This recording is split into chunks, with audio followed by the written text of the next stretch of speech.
السلام علیکم ورحمۃ اللہ وبرکاتہ، نحمده ونصلی علی رسولہ الکریم، اما بعد فاعوذ باللہ من الشیطان الرجیم، بسم اللہ الرحمن الرحیم، رب اشرح لی صدری ویسر لی امری واحلل عقدۃ من لسانی یفقہوا قولی۔ وَإِذَا سَأَلَكَ عِبَادِي عَنِّي فَإِنِّي قَرِيبٌ أُجِيبُ دَعْوَةَ الدَّاعِ إِذَا دَعَانِ فَلْيَسْتَجِيبُوا لِي وَلْيُؤْمِنُوا بِي لَعَلَّهُمْ يَرْشُدُونَ۔ اور جب میرے بندے آپ سے میرے بارے میں سوال کریں تو کہہ دیجئے، بے شک میں قریب ہوں، میں پکارنے والے کی پکار کا جواب دیتا ہوں جب وہ مجھے پکارے۔ تو ان کو چاہیے کہ یہ میرا حکم مانیں اور مجھ پر ایمان رکھیں تاکہ وہ ہدایت پائیں۔ فَاسْتَغْفِرُوهُ ثُمَّ تُوبُوا إِلَيْهِ إِنَّ رَبِّي قَرِيبٌ مُجِيبٌ۔ سو اس سے بخشش مانگو، پھر اس کی طرف پلٹ آؤ، یقیناً میرا رب قریب ہے، قبول کرنے والا ہے۔ اللہم ربنا ولک الحمد حمدا کثیرا طیبا مبارکا فیہ، اے اللہ ہمارے رب، تیرے ہی لیے سب تعریف ہے، بہت زیادہ پاکیزہ اور بابرکت تعریف۔ سبحان اللہ وبحمدہ سبحان اللہ العظیم، سبحان اللہ وبحمدہ سبحان اللہ العظیم۔ پاک ہے اللہ اپنی تعریف کے ساتھ، پاک ہے اللہ جو بڑا عظمت والا ہے۔ اللہم صلی علی محمد وعلی آل محمد کما صلیت علی ابراہیم وعلی آل ابراہیم انک حمید مجید۔ اللہم بارک علی محمد وعلی آل محمد کما بارکت علی ابراہیم وعلی آل ابراہیم انک حمید مجید۔ پروگرام قریب مجیب کے سلسلے میں آج ہم غم اور پریشانی سے نجات کی دعاؤں کے بارے میں پڑھیں گے۔ اللہ سبحانہ تعالیٰ نے اس دنیا کو مشقتوں اور مصیبتوں کا گھر بنایا ہے تاکہ انسان کی آزمائش ہو سکے۔ اللہ تعالیٰ نے انسان کی تخلیق کی حقیقت بیان کرتے ہوئے فرمایا، لَقَدْ خَلَقْنَا الْإِنسَانَ فِي كَبَدٍ، بلا شبہ یقیناً ہم نے انسان کو بڑی مشقت میں پیدا کیا ہے۔ اور اس مشقت سے مراد وہ سختیاں اور مشقتیں ہیں جو انسان اس دنیا میں برداشت کرتا ہے، اور وہ مشقتیں بھی جو برزخ میں ہوں گی، قبر میں ہوں گی، اور وہ جو قیامت کے دن اس کو برداشت کرنا ہوں گی۔ یعنی انسان کی زندگی کا سفر مشقتوں کا سفر ہے، اور اس ریالٹی کو ایکسپٹ کر لینا چاہیے۔ ہاں، اگر کوئی اللہ تعالیٰ کی اطاعت اور فرما برداری میں یہ زندگی بسر کرتا ہے اور ان تکلیفوں پر ناراض نہیں ہوتا، ان آزمائشوں میں کامیاب ہو جاتا ہے، تو انشاءاللہ موت کے ساتھ ہی اس کی راحتوں بھری زندگی شروع ہو جائے گی اور آئندہ کے لیے اس کی مشقتیں ختم ہو جائیں گی۔ مشقتوں سے پاک، مصیبتوں اور تکلیفوں اور آزمائشوں سے پاک جگہ تو صرف جنت ہی ہے، اور دنیا جنت ہو نہیں سکتی، چاہے انسان اس کو جتنا بھی جنت بنانے کی کوشش میں لگا رہے۔ تو اس دنیا میں رہتے ہوئے اس حقیقت کو جان لینا چاہیے کہ یہاں امتحان ہوں گے، تکلیفیں ہوں گی، آزمائشیں ہوں گی، غم ہوں گے۔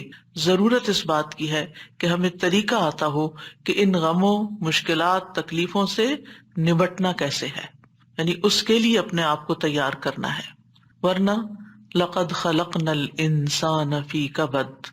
ابن عباس کہتے ہیں کبد سے مراد اس کا پیٹ میں حمل کی صورت میں رہنا، اس کا دودھ پینا، اس کا دودھ چھڑانا، دانتوں کا اگنا، اس کی زندگی کے بچپن کے مراحل اور اس کی گزران، اس کی موت، یہ سب کچھ بہت سخت اور شدید ہوتا ہے۔ یعنی حمل سے لے کے پیدائش کا مرحلہ اور پھر دودھ پینا اور چھڑانا اور دانتوں کا آنا اور ٹیدنگ پیریڈ، سارے ہی مراحل کے اپنے مسائل ہوتے ہیں۔ ان سب میں انسان کو کسی نہ کسی تکلیف سے گزرنا پڑتا ہے۔ قتادہ کہتے ہیں کہ وہ دنیا اور آخرت دونوں کی مصیبتیں جھیلتا ہے تو آپ اس کو مشقت میں پڑا ہوا ہی پائیں گے، یعنی انسان ہے ہی مشقت میں، ابن الجوزی کہتے ہیں دنیا آزمائشوں اور مصیبتوں کے لیے بنائی گئی، سمجھدار شخص کو چاہیے کہ اپنے نفس کو صبر پر آمادہ کرے. یعنی یہاں یہ سب کچھ تو ہوگا ہی، تکلیفیں تو آئیں گی، لیکن ضرورت کس چیز کی ہے کہ ہم اپنے آپ کو سمجھائیں کہ یہ دنیا مشکل جگہ ہے، یہاں صبر کرنا ضروری ہے. دنیا مومن کے لیے قید خانہ ہے. رسول اللہ صلی اللہ علیہ وسلم نے فرمایا الدنیا سجن المؤمن و جنت الکافری. دنیا مومن کے لیے قید خانہ ہے اور کافر کے لیے جنت ہے. تو اس کا کیا مطلب ہے کہ کیا کافر کو کوئی مشقت نہیں ہوتی اس دنیا میں؟ ہوتی ہے، لیکن مراد اس سے یہ ہے کہ آخرت کی تکلیفوں کے مقابلے میں دنیا میں جو بھی اس کو ملا ہے وہ اس کے لیے جنت ہی ہے، کیونکہ اس کے لیے آخرت میں جنت نہیں ہے. اور آخرت مومن کے لیے خوشحالی کا گھر ہے. جب مومن وہاں پہنچے گا تو پکار اٹھے گا وقال الحمد للہ الذی اذهب عنا الحزن ان ربنا لغفور شکور الذی احلنا دار المقامة من فضله لا يمسنا فيها نصب ولا يمسنا فيها لغوب. اور وہ کہیں گے کہ اس اللہ کا شکر ہے جس نے ہم سے غم کو دور کر دیا. یعنی جنت میں جا کر انسان واقعی غم سے دور ہو جائے گا. یقیناً ہمارا رب بخشنے والا قدردان ہے جس نے اپنے فضل سے ہمیں ابدی قیام گاہ میں لا اتارا، جہاں ہمیں نہ مشقت اٹھانی پڑتی ہے اور نہ کوئی تھکاوٹ لاحق ہوتی ہے. یعنی نہ ہی کوئی کام مشکل ہے اور نہ ہی ہم تھکتے ہیں، آرام ہی آرام ہے، سکون ہی سکون ہے. لیکن اس سکون کو پانے کے لیے اس دنیا میں تھکنا شرط ہے. اپنے آپ کو اللہ کی عبادت میں، بندوں کی خدمت میں تھکانا لازم ہے. دنیا جتنی بھی تکلیف دہ ہو، لیکن انسان جب جنت میں پہنچے گا تو جنت کا ایک چکر دنیا کی ساری فکروں کو ختم کر دے گا. نبی صلی اللہ علیہ وسلم نے فرمایا قیامت کے دن اہل جنت میں سے اس آدمی کو پیش کیا جائے گا جسے دنیا میں لوگوں میں سے سب سے زیادہ تکلیفیں آئی ہوں گی. پھر اسے جنت میں صرف ایک غوطہ دے کر، یعنی ایک چکر لگوا کر پوچھا جائے گا اے ابن آدم، کیا تو نے کبھی کوئی تکلیف بھی دیکھی؟ کیا تجھ پر کبھی کوئی سختی بھی گزری؟ وہ عرض کرے گا اے میرے رب، اللہ کی قسم کبھی نہیں، کوئی تکلیف نہیں دیکھی. ساری تکلیفیں بھول جائیں گی. کبھی کوئی تکلیف میرے پاس سے نہ گزری اور نہ ہی میں نے کبھی کوئی شدت و سختی دیکھی. یعنی ایسی ٹھنڈک، ایسا آرام، ایسا سکون، ایسا لطف آئے گا کہ اس کے حافظے سے بھی نکل جائے گا کہ کبھی اس نے کوئی دکھ دیکھا تھا. تو آج ہم اس سلسلے میں رنج و غم کو دور کرنے والی سب سے بڑی دعا آیت کریمہ کے بارے میں پہلے پڑھیں گے. ارشاد باری تعالیٰ ہے وَذَنُّونِ إِذْ ذَهَبَ مُغَاضِبًا فَظَنَّ أَن لَّن نَّقْدِرَ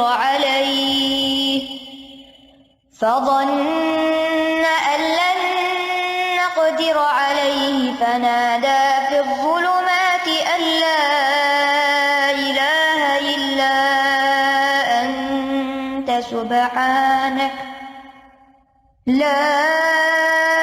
إِلَٰهَ إِلَّا أَنتَ سُبْحَانَكَ إِنِّي كُنتُ مِنَ الظَّالِمِينَ.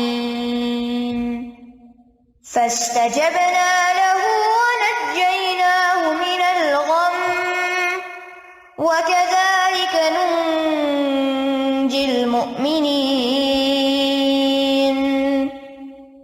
اور مچھلی والا جب وہ اپنی قوم سے غضبناک ہو کر چلا گیا تو اس نے گمان کیا کہ ہم ہرگز اس پر قادر نہ ہوں گے.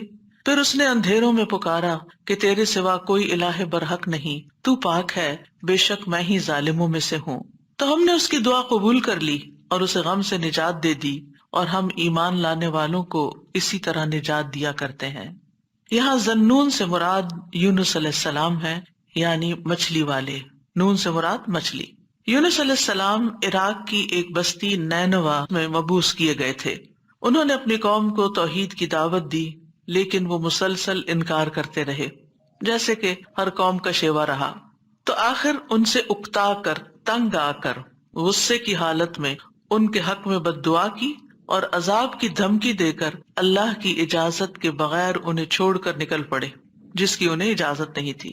جبکہ منصب رسالت کا تقاضا کیا تھا کہ ان کے کفر اور سرکشی کے باوجود انہی میں رہیں، اور جب تک اللہ تعالیٰ کا حکم نہ آ جائے، جب تک ان کی مدت مہلت پوری نہ ہو جائے، انہیں ہرگز نہ چھوڑا جائے. جیسا کہ نوح علیہ السلام نے 950 سال اسی کشمکش میں، اسی کام میں، اسی محنت میں گزار دیے، اور پھر اس وقت ان کے حق میں بد دعا کی جب ان سے کسی خیر کی توقع نہ رہی، اور جب اللہ تعالیٰ نے انہیں بتا دیا کہ اب اس کے بعد تمہاری قوم میں سے کوئی بھی ایمان نہیں لائے گا، تو اب جب انہیں پتہ چل گیا کہ کوئی بھی ایمان نہیں لائے گا تو پھر انہیں اجازت دی گئی کہ وہ ان کے ختم ہونے کی دعا کر لیں، اور انہیں پھر ختم کر دیا گیا۔ یونس علیہ السلام گھبرا گئے اور اپنی بستی کو چھوڑ گئے، اور بستی سے نکل کر کچھ لوگوں کے ساتھ ایک کشتی میں سوار ہو گئے۔ جو ہی وہ کشتی آگے بڑھی سمندر میں تو کشتی ڈگمگانے لگی کیونکہ اوور لوڈڈ تھی۔ اب ساری کشتی کے ڈوبنے کا خطرہ تھا، تو انہوں نے قرعہ اندازی کی کہ ایک آدمی کو کشتی سے نکال دیں تاکہ کشتی کا بوجھ ہلکا ہو جائے اور یہ اپنی منزل تک پہنچ جائے۔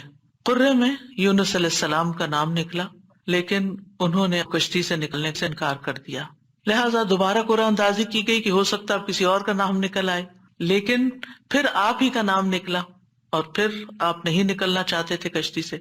پھر تیسری بار قرعہ اندازی کی گئی تو پھر آپ ہی کا نام نکلا۔ اللہ سبحانہ وتعالیٰ فرماتے ہیں فَسَاهَمَ فَكَانَ مِنَ الْمُدْحَضِينَ، پھر وہ قرعہ میں شریک ہوا تو ہارنے والوں میں سے ہو گیا۔ اب تو کوئی گنجائش ہی نہیں رہی تھی کہ اس کے بعد کچھ قرعہ اندازی کی جائے، اب تو انہی کی باری تھی۔ قرعہ ان کے نام نکلا۔ یہ دیکھ کر یونس علیہ السلام کھڑے ہو گئے اور انہوں نے دریا میں چھلانگ لگا دی۔ جو ہی انہوں نے چھلانگ لگائی، ایک بہت بڑی مچھلی نے آ کر ان کو نگل لیا۔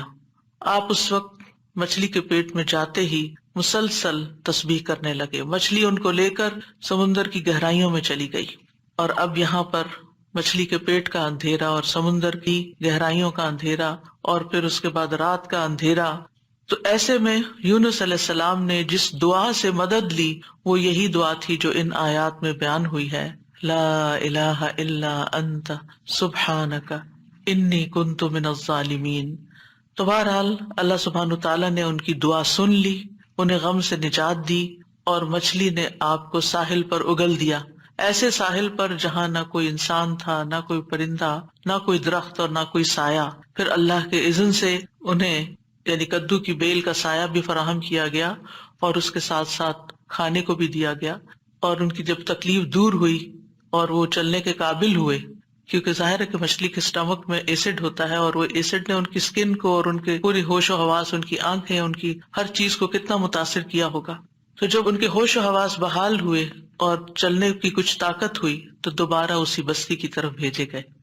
اب آپ دیکھیے کہ بستی والے دیکھ کر حیران ہو گئے ہوں گے کہ یہ شخص جو ہمیں چھوڑ کر چلا گیا تھا یہ کیسے واپس آ گیا، اور ہو سکتا ہے کہ ان کے جانے کے بعد انہوں نے تلاش بھی کیا اور وہ کہیں ملے بھی نہ ہوں۔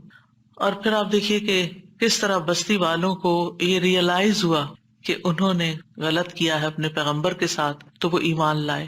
بہرحال پھر ایک مدت تک یہ بستی جو ہے ایمان لا کر دنیا میں جیتی رہی۔ دوسری طرف یونس علیہ السلام کو اللہ سبحانہ وتعالیٰ نے غم سے نجات دی، اور اس طرح ان کی نجات کے بعد ان کو اللہ تعالیٰ نے چن لیا۔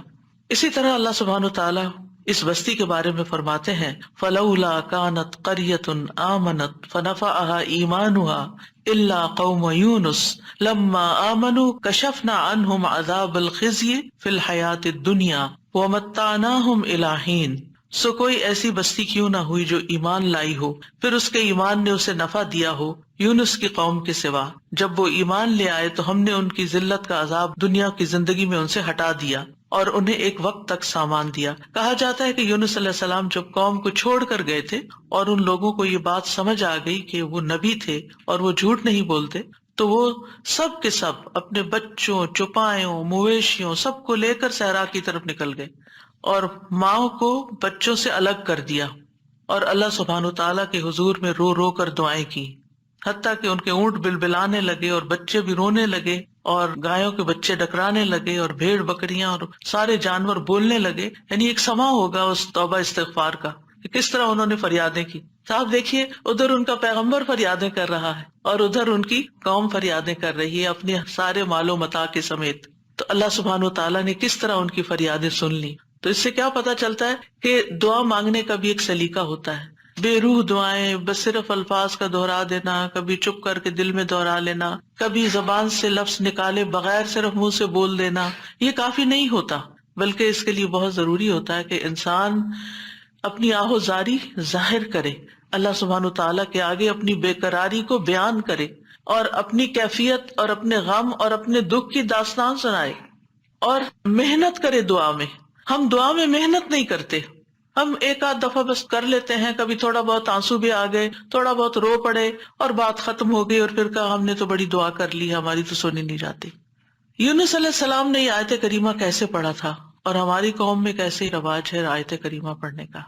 یعنی باتیں بھی چل رہی ہوتی ہیں اور گٹنیاں پھینکی جا رہی ہوتی ہیں اور 1.25 لاکھ پورا کرنا ہوتا ہے، اور کوئی صحیح پڑھ بھی رہا ہوتا ہے اور کوئی اس کے پروننسیشن بھی نہیں جانتا اور کچھ سے کچھ اس کو پڑھ رہا ہوتا ہے، اور پھر یہ کہ توقع رکھتے ہیں کہ اب ہم نے 1.25 لاکھ پڑھ کے دے دیا ہے تو ہماری مشکل ضرور آسان ہو جائے، حالانکہ بات 1.25 لاکھ کی نہیں۔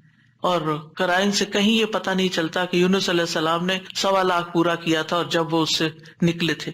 ہو سکتا ہے انہوں نے چند ہی بار پکارا، لیکن پوری تکلیف میں جب کراہتے ہوئے روتے ہوئے پکارا تو اللہ سبحانہ تعالیٰ نے اس دعا کو سن لیا۔ تو ہم سب کو بھی چاہیے کہ اپنی دعاؤں کے اندر رقت پیدا کریں، خشوع پیدا کریں، عاجزی سے دعا مانگیں، رو کے دعا مانگیں۔ جو بھی مشکلات اٹکی ہوئی ہیں، جو بھی مسائل ہمارے ارد گرد ہم پہ چھائے ہوئے ہیں، جن چیزوں کی طرف سے بھی ہم پریشان ہیں، جو بھی غم، ہم، حزن اور مستقبل کے فکر اور پریشانیاں، جو چیزیں بھی ہماری زندگی میں عام ہو رہی ہیں، ان سب کو دور کرنے کے لیے ہم اللہ کو پکاریں اور خوب پکاریں۔ تو اللہ سبحانہ تعالیٰ نے یہاں ان کا نام نہیں لیا ان آیات میں، بلکہ ذنون کہا، مچھلی والا، کیونکہ نون مچھلی کو کہتے ہیں اور مچھلی نے انہیں نگل لیا تھا۔ وَذَنُّونِ إِذْ ذَهَبَ مُغَاضِبًا، یعنی غصے میں گئے تھے، ناراض ہو کے گئے تھے قوم سے۔ فَظَنَّ أَن لَّن نَّقْدِرَ عَلَيْهِ، انہوں نے یہ ہرگز نہیں سمجھا کہ اللہ تعالیٰ ان پر قابو نہ پا سکے گا، یعنی اس کا مطلب ہے کہ انہوں نے سمجھا کہ شاید ان کی پکڑ نہیں ہوگی، یعنی انہیں کچھ کہا نہیں جائے گا۔ قدرہ کا مطلب ہوتا ہے کسی پہ کوئی چیز تنگ کر دینا، جس سے رزق کی تنگی کے لیے بھی یہ لفظ قرآن میں استعمال ہوتا ہے۔ مطلب یہ ہے کہ یونس علیہ السلام جب اپنی قوم کو چھوڑ کر نکل رہے تھے تو انہوں نے یہ سمجھا تھا کہ اس پر وہ حق بجانب ہیں اور ان کی پکڑ نہیں ہوگی، یعنی ہم انہیں کچھ نہیں کہیں گے، لیکن پکڑ ہو گئی کیونکہ اللہ تعالیٰ کا حکم نہیں آیا تھا۔ اچھا، بعض اوقات ہم بھی کچھ اپنی زندگی میں ایسے کام شروع کر دیتے ہیں یا ایسے ڈیسیژن لے لیتے ہیں اور ساتھ ہی اس خوش فہمی میں مبتلا ہو جاتے ہیں، یہ تو معمولی سی بات ہے، اس پہ اللہ تعالیٰ کیا پکڑے گا، اس پہ نہیں پکڑ ہوتی۔ لیکن کبھی بھی جان بوجھ کے نافرمانی نہیں کرنی چاہیے، اور انسان کو حد الوسع کوشش کرنی چاہیے کہ اللہ تعالیٰ کی ناراضگی کے کاموں سے بچے، اور کسی بھی گناہ کو ہلکا نہیں سمجھنا چاہیے، چھوٹا نہیں سمجھنا چاہیے کہ اس پہ نہیں پکڑ ہوتی، لیکن پکڑ ہو گئی۔ فنادى في الظلمات ان لا اله الا انت سبحانك انی كنت من الظالمین۔ اب دیکھیے، ہم سے بھی جب کوئی غلطی ہوتی ہے نا، کوئی بات منہ سے غلط نکل جائے، کوئی ہمارا رویہ کسی کے ساتھ غلط ہو جائے، معاملہ کسی کے ساتھ سخت ہو جائے، ہم کسی کے ساتھ تلخ ہو جائیں، تو اس کے بعد ہمارے دل میں ریگریٹ ضرور آتی ہے، ہمیں احساس ہوتا ہے۔ اور حدیث میں آتا ہے کہ فرشتہ 6 گھڑیاں قلم اٹھائے رکھتا ہے، اگر اس میں، اب گھڑیوں سے مراد کتنی ڈیوریشن ہے یہ نہیں مجھے معلوم، لیکن مطلب یہ ہے کہ کچھ دیر اس کو دی جاتی ہے کہ کیا یہ اپنی غلطی مانتا ہے۔ اور کچھ اللہ کے بندے ایسے ہوتے ہیں کہ جو ہی ان سے غلطی ہوتی ہے اور ان کے دل میں پنچ ہوتی ہے، ان کو شرمندگی ہوتی ہے، وہ فوراً استغفار شروع کر دیتے ہیں اور اپنی غلطی کو مان جاتے ہیں اور کہتے ہیں کہ یہ کیا کیا میں نے، مجھے ایسا نہیں کرنا چاہیے تھا۔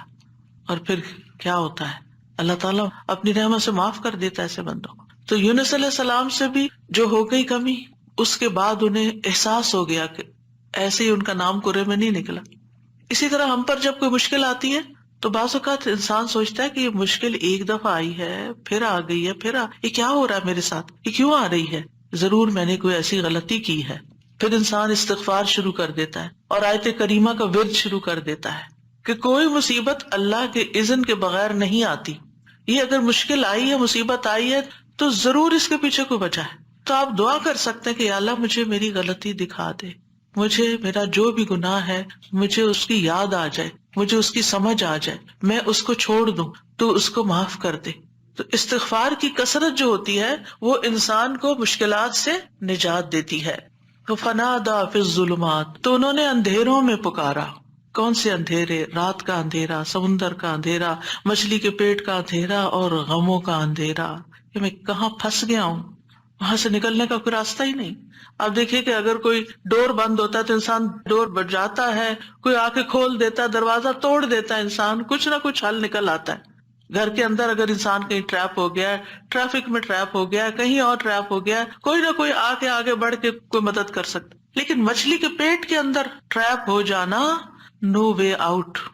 اور آپ کو پتا مچھلی کا پیٹ ہوتا بڑا ہے, جیسے ویل مچھلی ہے نا, تو اس کا جو ماؤتھ ہوتا ہے وہ بہت بڑا نہیں ہوتا.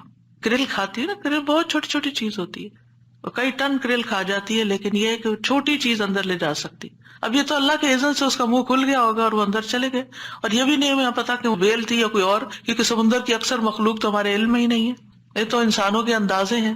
تو بہرحال ان کے دل پہ جو غم تھا اور جو تکلیف تھی, اس میں انہوں نے پکارا اور سب سے پہلے توحید کا اقرار کیا, لا الہ الا انت, کہ اس وقت مجھے پکا یقین ہے اور مجھے اس پر پورا اعتماد ہے کہ اس مشکل سے صرف تو نکال سکتا ہے, کوئی بھی نہیں. میری فریاد سننے والا کوئی نہیں, میری مدد کرنے والا کوئی نہیں, میرے کام آنے والا کوئی نہیں. تو آپ دیکھیے مشکلات کے حل کے لیے سب سے پہلی چیز توحید کا اقرار کرنا چاہیے. افسوس یہ کہ ہمارے ہی لوگ توحید کے اقرار کی بجائے مشکلات میں غیر اللہ کو پکارنے لگتے ہیں, یا علی مدد, یا فلاں مدد, قبر والوں کو پکارنے لگتے ہیں. کس قدر افسوس کی بات ہے. یونس علیہ السلام اپنے رب کو پکار رہے ہیں اور کہہ رہے ہیں کہ تیرے سوا کوئی الہ نہیں, لا الہ الا انت.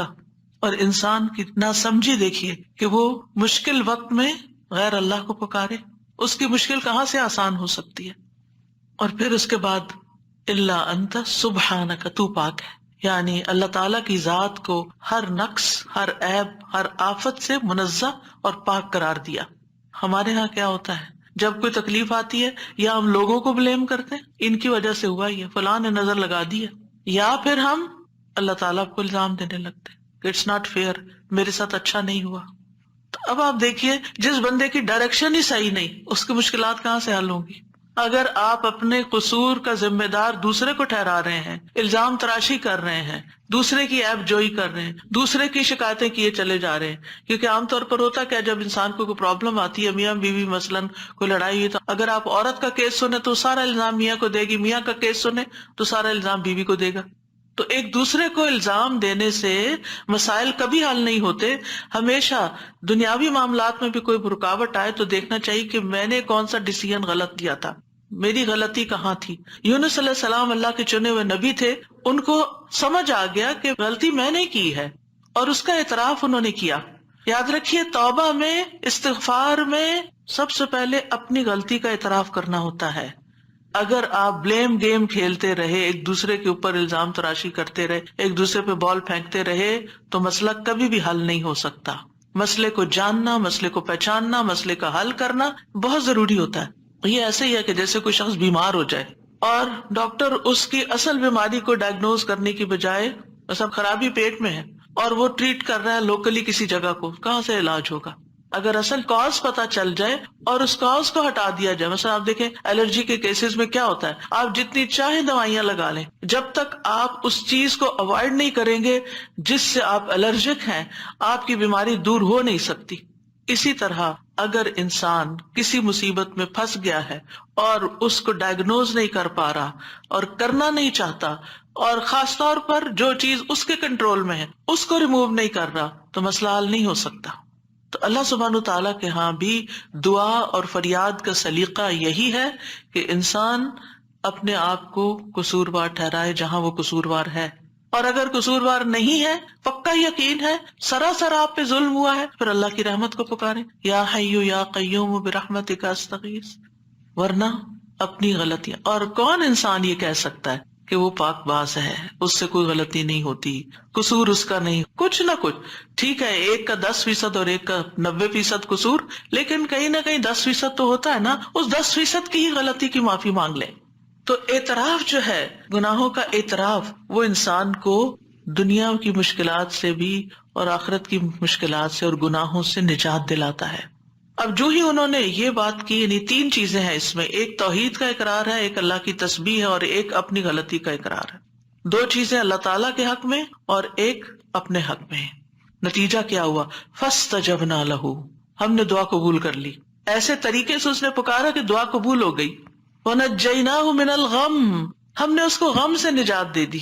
یہ قرآن کے الفاظ ہیں. لہٰذا جس کے دل پر کوئی بھی غم ہے کسی بھی چیز کا، اولاد کی طرف سے، ازواج کی طرف سے، یا مال کی طرف سے، یا کسی بھی طرح کا کوئی غم، ہم، فکر، پریشانی، اس کو انہی کلمات کو لازم کر لینا چاہیے اور اسی جذبے کے ساتھ پڑھنا چاہیے جس جذبے کے ساتھ یونس علیہ السلام نے پڑھا تھا. وَنَجَّيْنَاهُ مِنَ الْغَمِّ، اس وقت وہ غم میں گھرے ہوئے تھے تو اللہ نے ان کو نجات دے دی. وَكَذَلِكَ نُنْجِي الْمُؤْمِنِينَ، یہ صرف ان کے لیے نہیں تھا، ہم اسی طرح سارے مومنوں کو نجات دیتے ہیں. جو بھی یہ دعا پڑھے گا اس کو غم سے نجات مل جائے گی. تو گویا مومنوں کو اس بات کی ترغیب دی جا رہی ہے، اس بات کا سلیقہ سکھایا جا رہا ہے کہ غم اور دکھ اور تکلیف کے موقع پر انہیں کیا پڑھنا ہے، کیا کہنا ہے. اور جب انسان یہ دیکھتا ہے کہ سابقہ مومنین کو اس دعا کی وجہ سے تکلیف سے نجات ہوئی تو اس کا ایک یقین بڑھ جاتا ہے کہ اللہ تعالیٰ میری تکلیف بھی دور کر دے گا. اگر وہ رب یونس علیہ السلام کو مچھلی کے پیٹ سے نکال سکتا ہے تو میرا رب مجھے اس مشکل سے کیوں نہیں نکالے گا، کیوں نہیں نکال سکتا، وہ ضرور نکالے گا. تو اس سے خاص طور پر یہ بات پتہ چلتی ہے کہ تحلیل یعنی لا الہ الا اللہ اور تسبیح سبحان اللہ یا سبحانک، یہ ہر غم کو دور کرنے کے لیے مجرب نسخے ہیں. یہ دو چیزیں کرب اور مصیبت سے نجات دلاتی ہیں. تو جو شخص بھی اللہ کی کتاب پر ایمان رکھتا ہے، قرآن مجید کو اللہ کا کلام سمجھتا ہے، اللہ کے وعدے پر بھروسہ کرتا ہے، اللہ کی اس بات کو سچا سمجھتا ہے، تو پھر وہ اسی طریقے پر اس دعا کے ساتھ اپنے رب کو پکارے تو اللہ تعالیٰ اس کی دعا قبول کرے گا اور اس کو غم سے نجات دے گا. اس دعا کی فضیلت کے بارے میں احادیث بھی آتی ہیں. نبی صلی اللہ علیہ وسلم نے فرمایا، ذو النون کی دعا جب وہ مچھلی کے پیٹ میں تھے، یعنی لا الہ الا انت سبحانک انی کنت من الظالمین، جب بھی کوئی مسلمان کسی معاملے میں ان الفاظ کے ساتھ اپنے رب سے دعا کرے، وہ دعا اس کے لیے ضرور قبول ہوگی. اللہ سبحانہ تعالیٰ کے بعد نبی صلی اللہ علیہ وسلم نے بھی اس بات کو کنفرم کیا ہے کہ یہ دعا مسائل کا حل ہے. بہت لمبے چوڑے وظیفے پڑھنے کی بھی ضرورت نہیں، لیکن پڑھیں تو کوالٹی کے ساتھ، درد کے ساتھ، تڑپ کے ساتھ، تکرار کے ساتھ، اصرار کے ساتھ، افتقار کے ساتھ، اپنی محتاجی ظاہر کرتے ہوئے، اپنی غلطی کا اعتراف کرتے ہوئے.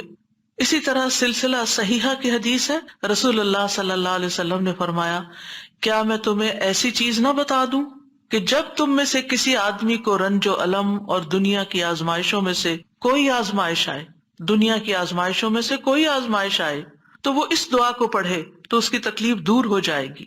تو آپ سے کہا گیا کیوں نہیں؟ آپ نے فرمایا وہ مچھلی والے کی دعا ہے، لا الہ الا انت سبحانک انی کنت من الظالمین، کہ جس کو بھی آزمائش آئے وہ یہ دعا پڑھ لے تو اس کی دعا قبول ہو جائے گی، آزمائش ختم ہو جائے گی.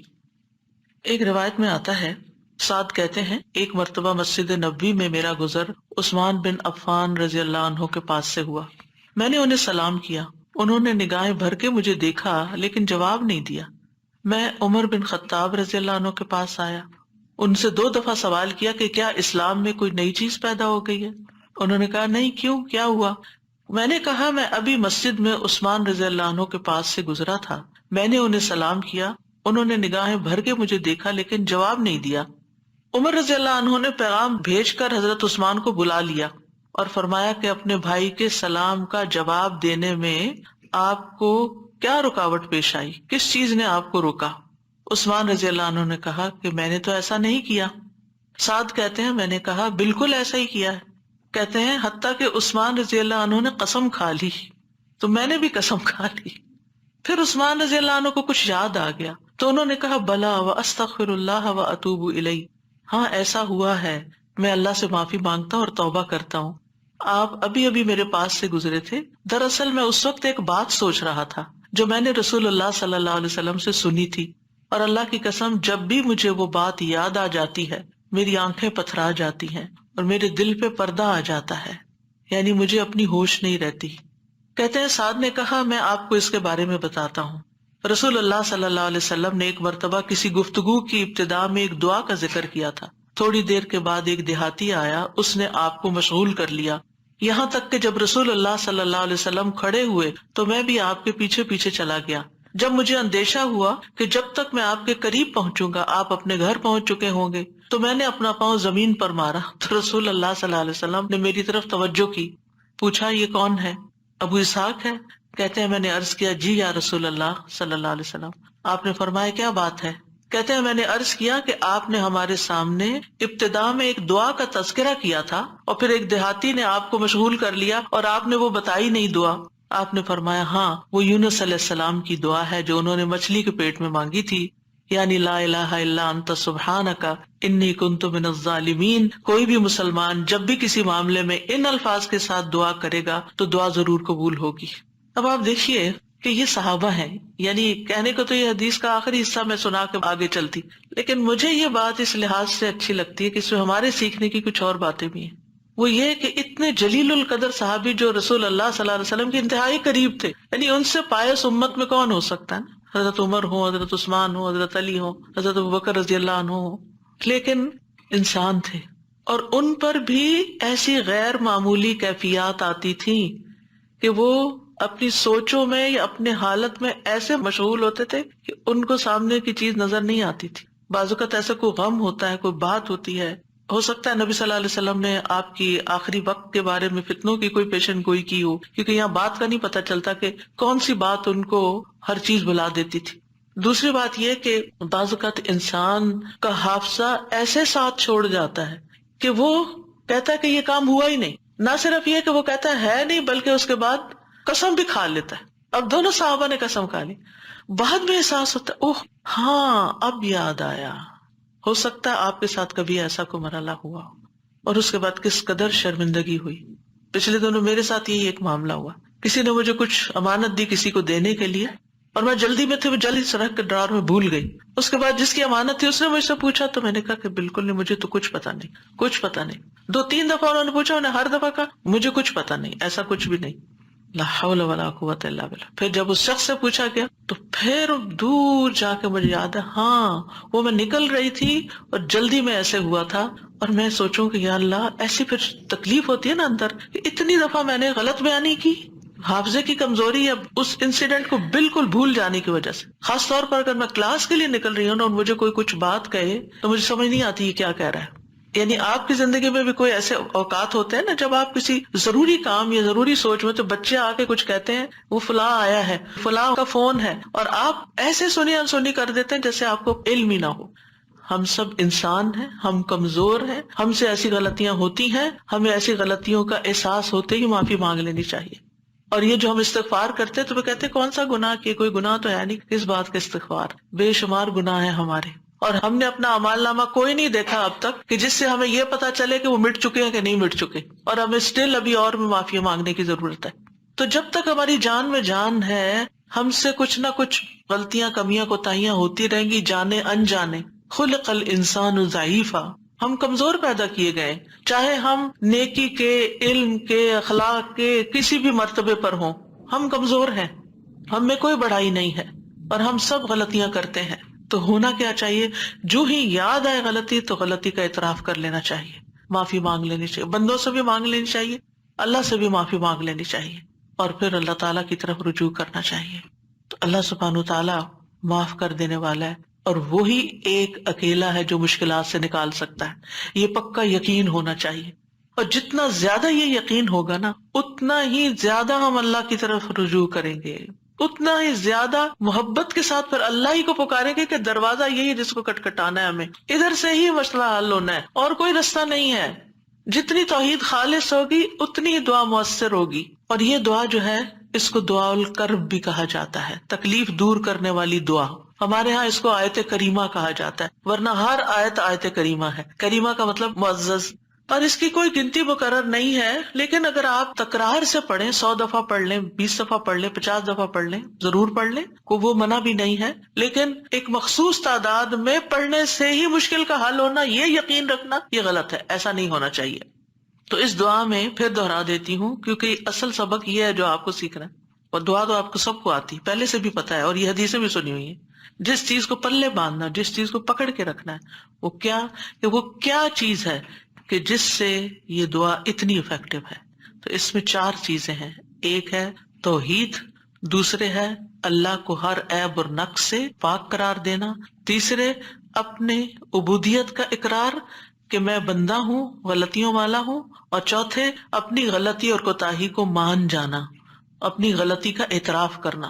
جس بندے کے اندر یہ 4 چیزیں ہوں گی، جس دعا میں یہ 4 چیزیں آ جائیں گی، انشاءاللہ وہاں مسائل حل ہو جائیں گے. اور پھر آپ دیکھیے کہ انسان کا نفس جو ہے نا، ایک دم ذرا سی بھی کوئی اس کو چیز ملے، کچھ حاصل ہو تو ایک سرکشی کا شکار ہو جاتا ہے، تکبر اور غرور میں آ جاتا ہے. تو اپنے آپ کو تکبر اور غرور سے نجات دینا ہے، کیونکہ کچھ لوگوں کا خیال ہوتا ہے کہ I am very important and I can do every thing, اور میں سب کچھ کر سکتا ہوں، اور سیلف ریلائنس ہوں، میں سیلف میڈ ہوں، اور پتہ نہیں کیا کیا اپنے بارے میں جھوٹی توقعات، اور اپنے آپ کو بڑھا چڑھا کے پیش کرنا، اور اپنے آپ کو بڑی چیز سمجھنا. یہ چیزیں اللہ تعالیٰ کو پسند نہیں. لیکن افسوس یہ کہ یہاں کے کلچر کی وجہ سے یہ چیزیں ہمارے بچوں کے اندر اتنی انسٹل ہو گئی ہیں کہ وہ ایک ایروگنس کے لیول تک بعض اوقات اخلاق پہنچ جاتا ہے، جو کہ انتہائی خطرناک ہے. تو بچوں کی تربیت میں یہ ایلیمنٹ یاد رکھیں کہ ان کو کانفیڈینس دیں کہ یو کین ڈو، آپ ٹرائی کرو، آپ کر سکتے ہو، اللہ نے آپ کو یہ اور یہ اور یہ دیا، نعمتوں کو یاد کرائیں، لیکن اس کی ایک لکیر کھینچے، اس سے آگے نہیں جائیں. You are not everything, کرنے والا اللہ ہے. انسان صرف اسباب اختیار کرتا ہے، لیکن ساری طاقت لا حول ولا قوت الا باللہ. اور پھر یہ کہ اللہ تعالیٰ کی جو خالق کی عظمت ہے اور اس کی جو اہمیت ہے ہماری زندگی میں، اس کا اظہار اور اقرار کرنا، اور اس کو پاک قرار دینا، اور اس سے ظلم کی نفی کرنا کہ آپ ظالم نہیں، میں ظالم ہوں، انی کنت من الظالمین، اور غلطیاں میری ہیں، یہ بہت ضروری ہے. جہاں تک غم اور پریشانی کا تعلق ہے زندگی میں، تو یاد رکھیے کہ غمگین رہنا ایمان کی علامت نہیں. ٹھیک ہے، یعنی ہر وقت غمگین نہیں رہنا چاہیے. غم ایمان کے مراتب میں سے نہیں. ابن قیم رحمہ اللہ کہتے ہیں، جان لیں غم راستے کی رکاوٹوں میں سے ہے. یعنی اللہ کی طرف جانے والا جو راستہ ہے، سالک کہتے ہیں نا جانے والے کو، آپ نے سنا ہوگا لفظ سالک.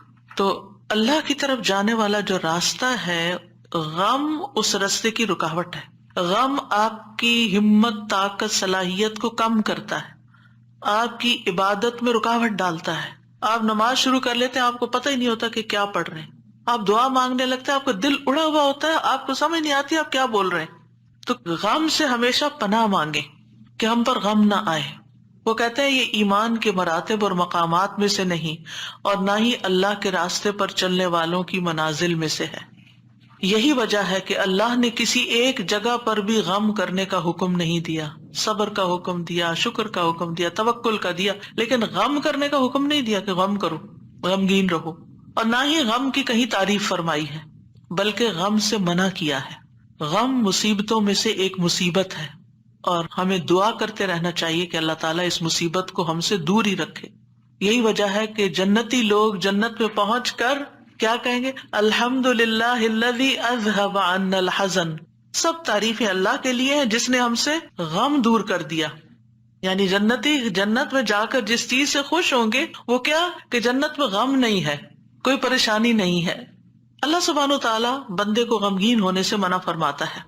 سورۃ آل عمران میں جنگ احد کے سلسلے میں اللہ تعالیٰ فرماتے ہیں اذ تسعدون ولا تلوون علی احد والرسول يدعوكم في اخراكم فاصابكم غما بغم لكي لا تحزنوا على ما فاتكم ولا ما اصابكم والله خبير بما تعملون. اور وہ وقت یاد کرو جب جنگ احد میں تم بھاگے چلے جا رہے تھے اور کسی کی طرف مڑ کر بھی نہ دیکھتے تھے، حالانکہ اللہ کا رسول تمہیں پیچھے سے بلا رہا تھا. پھر اللہ نے تمہیں رنج پر رنج دیے تاکہ تم ایسی بات پر غم نہ کرو جو تمہارے ہاتھ سے نکل جائے، اور نہ ایسی مصیبت پر غم کرو جو تم پہ نازل ہو، اور جو کام بھی تم کرتے ہو اللہ ان سے خوب واقف ہے. یعنی یہ ٹریننگ ہو رہی تھی. یعنی ایک کے بعد ایک صدمہ کیوں آیا؟ تاکہ غم زندگی سے نکل ہی جائے. پھر فرمایا وَلَا تَهِنُوا وَلَا تَحْزَنُوا وَأَنْتُمُ الْأَعْلَوْنَ إِن كُنتُم مُؤْمِنِينَ. اتنی تکلیف اٹھا کے، سب سے بڑی تکلیف مسلمانوں کے لیے کیا تھی کہ نبی صلی اللہ علیہ وسلم کا دانت مبارک شہید ہو گیا تھا اور آپ کو چوٹ لگی تھی اور آپ گر پڑے تھے. تو یہ بہت بڑا صدمہ تھا. 70 لوگ شہید ہو چکے تھے، گھر گھر میں آفت آ گئی تھی. لیکن اتنے بڑے صدمے کے بعد بھی اللہ تعالیٰ کا حکم کیا ہے؟ وَلَا تَهِنُوا وَلَا تَحْزَنُوا. غمگین مت رہو، غم نہیں کرو. غم کا موقع ہے، غم کی بات ہے، لیکن فرمایا نہیں، غم نہیں کرنا، کیونکہ غم انسان کو کھوکھلا کر جاتا ہے، غم انسان کو کمزور کر جاتا ہے. تمہیں تو آئندہ ابھی اور مقابلے کرنے ہیں، اور اگر تم غم منانے بیٹھ گئے تو ہمت، جرت سب کچھ چلا جائے گا، بزدل ہو جاؤ گے. غم ایک مصیبت نہیں، غم مصیبتوں کی لائن لے کے آتا ہے، ایک کے بعد ایک مصیبت اس کے ساتھ چلی آتی ہے، اس لیے غمگین نہیں ہونا. موسیٰ علیہ السلام کی والدہ نے جب موسیٰ علیہ السلام کو چھوڑنا تھا دریا میں، تو اللہ تعالیٰ نے ان کی طرف الہام کیا کہ بچے کو دودھ پلاتی رہو ابھی، پھر جب تجھے اس کے قتل کا خوف ہو تو اسے دریا میں ڈال دینا. اور کیا کرنا؟ وَلَا تَخَافِي وَلَا تَحْزَنِي، نہ خوف کرنا نہ غم کرنا. اللہ اکبر. کوئی بھی ماں جس کا بچہ چھوٹا ہو وہ تو کسی دوسرے کے ہاتھ میں بھی بچے کو دیتے ہوئے خوف اور غم کا شکار ہوتی ہے. خوف کیا ہوتا ہے؟ پتہ نہیں گرا ہی نہ دے بچے کو، اور غم کیا ہوتا ہے کہ جدائی ہو گئی ہے بچے سے، پتہ نہیں یہ کیا سکھا دیں اس کو، پتہ نہیں یہ کیسے پیش آئے اس سے. تو ماں اگر اپنا بچہ کسی اور کو دیتی ہے تو غمگین ہوتی، کہاں یہ کہ باسکٹ میں ڈال کے دریا میں ڈال دو، اور ساتھ اللہ کا حکم خوف اور غم کرنا ہی نہیں. اب بتائیں کیا کرے، کیسے دل کو تھامے. یہی اصول سیکھ لیں زندگی کے لیے. جہاں کہیں غم پاس آئے، کہیں رونا آئے، کہیں دکھی ہوں، اللہ تعالیٰ کا یہ فرمان یاد کر لیں. اور ہے بھی عورت کے لیے، وَلَا تَخَافِي وَلَا تَحْزَنِي، اپنے آپ کو خود یاد کرائیں. وَلَا تَخَافِي وَلَا تَحْزَنِي کہتے رہے، وَلَا تَخَافِي وَلَا تَحْزَنِي، نہ خوف کرو نہ غم کرو، اللہ ہے نا، اللہ مشکل آسان کر دے گا. جس چیز پر بھی تکلیف غم ہوتا ہے اللہ تعالیٰ دن بدلیں گے، یہ سارے حالات بدل جائیں گے. آپ اگر اپنے ماضی کو دیکھیں، کتنے ہی واقعات ایسے ہوئے جن پہ آپ بے حد غمگین ہوئے، پھر ابھی کیوں نہیں ہو رہے ہو؟ تو گزر گیا نا. تو اگر اس وقت بھی تھوڑا کنٹرول کر لیتے تو اچھا ہی تھا.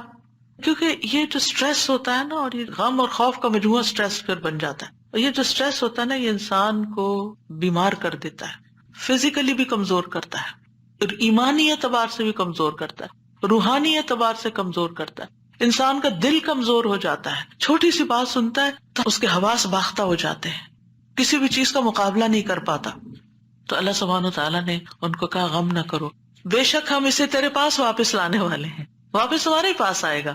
اور آپ اپنا بچہ کسی کو بھی دیتے ہیں تو واپس آپ ہی کے پاس آتا ہے، اور اسے رسولوں میں سے بنانے والے، اللہ یہ کہ اللہ اپنے پاس بلا لے، پھر تو ہم سے زیادہ اللہ کا ہے نا. انا للہ و انا الیہ راجعون. نبی صلی اللہ علیہ وسلم نے غار ثور میں کیا کیا تھا؟ اذ ہما فی الغار اذ یقول لصاحبہ لا تحزن، غم نہیں کرنا، ان اللہ معنا. یعنی کس طرح بے یار و مددگار انسان ایک ایسی جگہ پر ہو جہاں ساری قوم دشمن بنی ہوئی ہو، اور پھر بھی غم نہ کرے، سارے ساتھ چھوڑ دے، الٹا مخالفت کرے، جان کے دشمن بن، پھر بھی غم نہیں کرو، غم نہیں کرو. اور حضرت ابوبکر تو نبی صلی اللہ علیہ وسلم کے لیے غمگین ہو رہے تھے نا. ابن قیم کہتے ہیں 4 چیزیں جسم کو برباد کر دیتی ہیں: پریشانی، غم، بھوک اور بیداری. پریشانی اور غم پختہ عزم کو کمزور کر دیتے ہیں اور دل میں کمزوری پیدا کر دیتے ہیں، اور بندے اور اس کے کاموں میں محنت کرنے کے درمیان رکاوٹ بن جاتے ہیں جو کام اس کے لیے مفید ہوتے ہیں. یعنی آپ پروڈکٹیو نہیں رہتے، اور یہ سفر کا راستہ کاٹ دیتے ہیں. یعنی جو اللہ کی طرف جانے کا راستہ ہوتا ہے نا، اسے کاٹ دیتے ہیں اور اس کو پسپائی کی طرف الٹا کر دیتے ہیں، یا رکاوٹ بن کر اس کو سفر سے روک دیتے ہیں. یعنی وہ اللہ کی طرف جانا ہی بند کر دیتا ہے. یعنی ایک شخص اچھا بھلا کچھ سیکھ رہا ہوتا ہے، کلاسز جوائن کی بھی ہوتی ہے، کوئی کام کر رہا ہوتا ہے، یا کسی بات سے غمگین ہو جاتا ہے، جانا ہی چھوڑ دیتا. ابھی کیوں نہیں آ رہے؟ بس ڈپریشن کا شکار ہے، کہیں جانے کو دل نہیں کرتا. آپ اچھا بھلا ایک کام کر رہے تھے، آپ بیکار ہو کے بیٹھ گئے، کیا یہ نقصان نہیں ہے؟ اور اس غم کی حالت میں انسان کی عقل ایسے ماری جاتی کہ اس کو اپنا نقصان بھی نہیں سمجھ آتا کہ میں اپنا ہی نقصان کر رہا ہوں، اپنے آپ کو کھا رہا ہوں. غم کیا ہے؟ خود کو کھانا. تو خود کو کھانے سے تو مسئلہ حل نہیں ہوگا، مسئلہ تو جہاں ہے وہی ہے، وہ تو اللہ نے دور کرنا ہے. اس سارے کیفیت کو، اس احساس کو، اس شدت کو دعاؤں میں لگا دیں، دعاؤں میں کنورٹ کر دیں. امام ابن قیم کہتے ہیں یا اس کے علم سے رکاوٹ بن جاتے، علم کے لیے رکاوٹ بن جاتا ہے غم. تو یہ چیزیں سفر پر جانے والے کی پشت پہ بہت بھاری بوجھ ہیں. پریشانی، غم، بھوک اور بیداری. یعنی جو صحیح نیند نہیں لیتا رات کی، جو صحیح فوڈ نہیں لیتا، یعنی اپنی ضرورت کی غذا نہیں لیتا، اور جو غم اور پریشانی کا شکار رہتا ہے، وہ شخص کسی کام کا نہیں رہتا، بیکار، نکما. اور آپ دیکھیں جب انسان بیکار ہوتا ہے نا، جو کوئی کام کا نہیں ہوتا، کسی کی خدمت اور مدد میں نہیں ہوتا، وہ تنہا ہو جاتا ہے، اس کی کوئی قدر و قیمت نہیں رہتی، کوئی اس کو لک فارورڈ نہیں کرتا، کوئی اس سے محبت نہیں کرتا. بیکار انسان اپنی قدر گنوا دیتا ہے. وہ کہتے ہیں نا پنجابی کا محاورہ ہے چم نہیں کم پیارا. چم کا مطلب ہوتا ہے چمڑا، اسکن. یعنی اگر آپ کی اسکن بڑی گلو کر رہی ہے تو وہ کسی کو اچھی نہیں لگے گی. آپ جتنا چاہیں میک اپ لگا کے خوبصورت بن کے آ جائیں، لیکن اگر آپ کام کے بندے ہیں نا، کسی کے آپ کام کرتے ہیں، آپ پروڈکٹیو ہیں، آپ کسی کے مددگار ہیں، تو ہر کوئی آپ سے پیار کرے گا. یہ ایک اصول، ایک فطرت کی بات ہے. چاہے اپنے بچے ہی کیوں نہ ہو، اگر وہ بیکار رہنے کے عادی ہو گئے ہیں تو آپ دن رات ان پہ غصہ کرتے ہیں کہ تم سست ہو، تم بیکار ہو، تم کسی کام کے نہیں ہو. اور اس کو بیکار کس چیز نے کیا؟ فکر، پریشانی، غم، دکھ، تکلیف، ان چیزوں نے. تو ان کا علاج کرنا ہوگا. ابراہیم بن ادہم کہتے ہیں غم دو طرح کے ہوتے ہیں، ایک غم تمہارے حق میں ہے اور ایک غم تمہارے خلاف ہے. پس وہ غم جو تمہارے حق میں ہے وہ آخرت کے بارے میں غم کرنا ہے. سارے غموں کو ایک میں ڈھال لے، اور وہ ہے آخرت کا غم کہ وہاں میرا کیا ہوگا، کیا میں جنت میں جا سکوں گی یا نہیں. وہ کہتے ہیں کہ ایک غم تمہارے حق میں ہے، وہ آخرت کے بارے میں غم کرنا اور اس کی خیر و برکات کے بارے میں غم کرنا ہے. اور وہ غم جو تمہارے خلاف ہے وہ دنیا اور اس کی زینت کے بارے میں غم کرنا ہے. دنیا کے فائدوں کے بارے میں غم کرنا کہ کوئی چیز چلی گئی. وہ دنیا کی زینت کیا ہے؟ مثلا اپنی جوانی، اپنا حسن، یہ ساری چیزیں کیا ہے، وقت کے ساتھ ساتھ ڈھل جاتی ہیں. پھر کچھ لوگ اس پر غم لگا بیٹھتے ہیں کہ ہم پہلے سے خوبصورت نہیں رہے، پہلے سے اسمارٹ نہیں رہے، پہلے سے ایکٹیو نہیں رہے. اور کچھ لوگ تو ہر وقت رونا ہی روتے رہتے ہیں. اب میرا حافظہ کمزور ہو گیا ہے، اب میں سوچ نہیں سکتی. ایک خاتون کو میں جانتی ہوں کہ پچھلے 20 سال سے یہی بات ہر وقت کرتی ہے جب ملتی ہے. اتنی بیزاری ہوتی ہے ایسی باتیں سن کے، کیونکہ جب آپ ایسی باتیں کرتے رہتے ہیں نا تو اس سے آپ دوسروں کو بیزار کرتے ہیں اور اپنی قدر کھوتے ہیں کہ اچھا اب یہ بندہ بیکار ہو گیا ہے، اب یہ کام کا نہیں رہا، چھوڑو اس کو. ہم کیا چاہتے ہیں؟ ہمدردی لینا دوسرے سے. یہ کہہ کے کہ میں کمزور ہوں، بیمار ہوں، ہم سمجھتے دوسرے ہمدردی کریں. ایک دن کریں گے، 2 دن کریں گے، پھر کیا ہوگا؟ ہر وقت تھوڑی کریں گے. ہر وقت ہائے ہائے کرتے رہنے سے آپ دوسروں کو بیزار کرتے ہیں. المؤمن القوی خیر واحب الی اللہ من المؤمن الضعیف. قوی مومن، طاقتور مومن بہتر ہے، اچھا ہے، خیر ہے، اور اللہ کو زیادہ پیارا ہے کمزور مومن سے. اب آپ اللہ کے پیارے بننا چاہتے ہیں یا نہیں؟ بننا چاہتے ہیں تو بہادر ہو جائیں، ہوشیار ہو جائیں، غموں کا رونا اتار پھینکیں.